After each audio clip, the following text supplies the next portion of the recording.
നമുക്കിനെ ഇടുകയും തകർത്ത് ഇടിച്ച്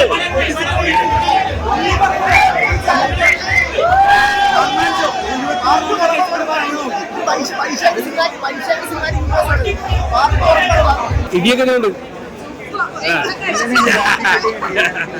തിയേറ്റർ കുലിക്കോ? 100 കോടിക്ക് മുകളിൽ പ്രതീക്ഷിക്കാം. 100 കോടിക്ക് അയ്യോ 100 ഞാൻ ചിന്തിച്ചു 100 കോടി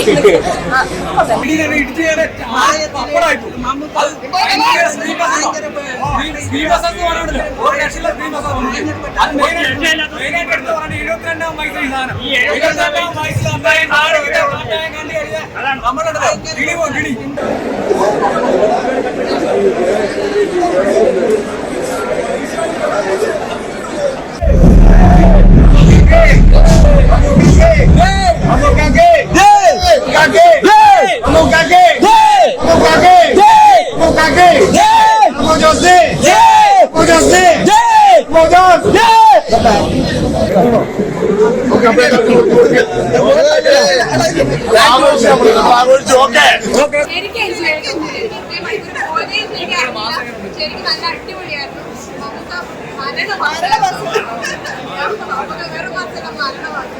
സൂപ്പർ മൂവിയാണ്.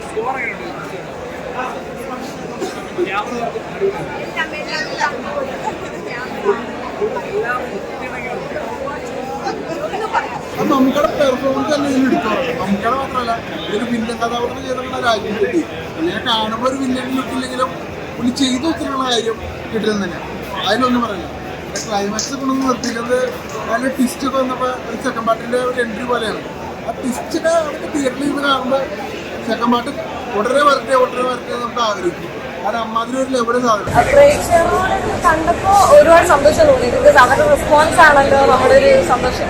അപ്പൊ എല്ലാവരും ഓരോ സീൻസിന്റെ ഇടയ്ക്ക് ഓരോ കൗണ്ടറൊക്കെ അടിക്കുമ്പോഴത്തേക്ക് എല്ലാവരും റെസ്പോണ്ട് ചെയ്യുന്നുണ്ടായിരുന്നു. അപ്പൊ എനിക്ക് ഭയങ്കര സന്തോഷമായി. ബിക്കോസ് നമ്മൾ ചെയ്ത ഒരു വർക്ക് അത് ആൾക്കാരെ റെസ്പോണ്ട് ചെയ്യുമ്പോൾ നമുക്ക് വേറെ സന്തോഷം, അതൊരു സാറ്റിസ്ഫാക്ഷൻ ആണ്. അപ്പൊ അത് എനിക്ക് നല്ല സന്തോഷമായി. ഷൂട്ട് ചെയ്യുന്ന സമയത്ത് ഞാൻ ഇത്രയും ചീസ് ആണെങ്കിലും നമുക്ക് അതിൻ്റെ ഔട്ട് ഞാൻ ഫുള്ളി കണ്ടിട്ടില്ല. ഇടയ്ക്ക് അവിടെ നിന്ന് ഒരു റഫ് കട്ട്സ് കണ്ടിട്ടുണ്ടെന്നല്ലാതെ പിന്നെ മൊത്തത്തിലുള്ള വിത്ത് മ്യൂസിക്കുള്ള ഔട്ട് ഞാൻ കണ്ടിട്ടില്ല. അപ്പോൾ അത് ഞാൻ തിയേറ്ററിലാണ് ഇപ്പോൾ ആദ്യമായിട്ട് ഞാൻ കാണുന്നത്. I want to experience it like that. അങ്ങനെ ഓഡിയൻസുമായിട്ട് അല്ലെങ്കിൽ നമ്മുടെ കുറേ വർഷങ്ങൾ കണ്ടിട്ടുണ്ടെങ്കിൽ നമുക്ക് അവരിലേക്ക് പോകുമല്ലോ.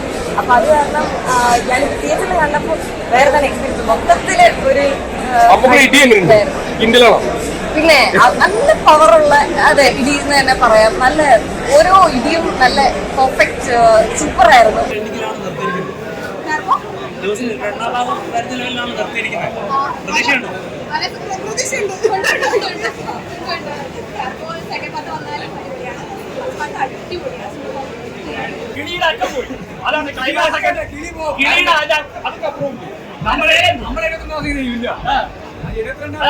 ഞാൻ മെയിനായിട്ട് ആക്ഷൻ ക്ലൈമാക്സ് ആക്ഷൻ ചെയ്യുമ്പോൾ അദ്ദേഹത്തെ കുറിച്ച് ചെയ്യുന്നില്ല. അതായത് 72 അങ്ങനത്തെ ആക്ഷൻ കാണാൻ മനസ്സിലാവും. ആ ആക്ഷൻ എന്ന് പറഞ്ഞിട്ട് 1-2 ഇടിക്കുന്നില്ല. അവർ ഇടിയ ആ ഇടി എന്ന് പറഞ്ഞ ഒരു റെസ്റ്റിലെ ഇടിയ. ആ ഇടിക്കൊക്കെ ചെറുപ്പക്കാരെ ഇടിക്കുന്ന പോലാണ് തോന്നുന്നത്. അതുകൊണ്ട് എനർജി ആയിട്ട് അദ്ദേഹം ചെയ്തു. 22 വയസ്സാന്ന് പറയുന്നത് വേറെ ലെവലിലാണ് കേട്ടോ. അത് സെക്കൻഡ് ഹാഫിലെ പരിപാടി എന്ന് പറഞ്ഞാൽ വേറെ ലെവലിൽ എത്തിയിരിക്കുക. അത് വില്ലന്റെ എനർജി വില്ലൻ പറഞ്ഞ വലിയ ഹൈറ്റും വെയിറ്റ് ഒന്നും ഇല്ല. പക്ഷെ കണ്ടിട്ട് ആക്ടിങ്ങിലാണ് ഈ ഹൈറ്റും വെയിറ്റും ആചാരമാവുന്നത്. അമ്മമാരെ ആക്ട് ചെയ്യാൻ പുള്ളി വേറെ ലെവലിലാണ്. പുള്ളി കളിക്കുന്നുള്ളത് വേറെ ലെവലാണ്.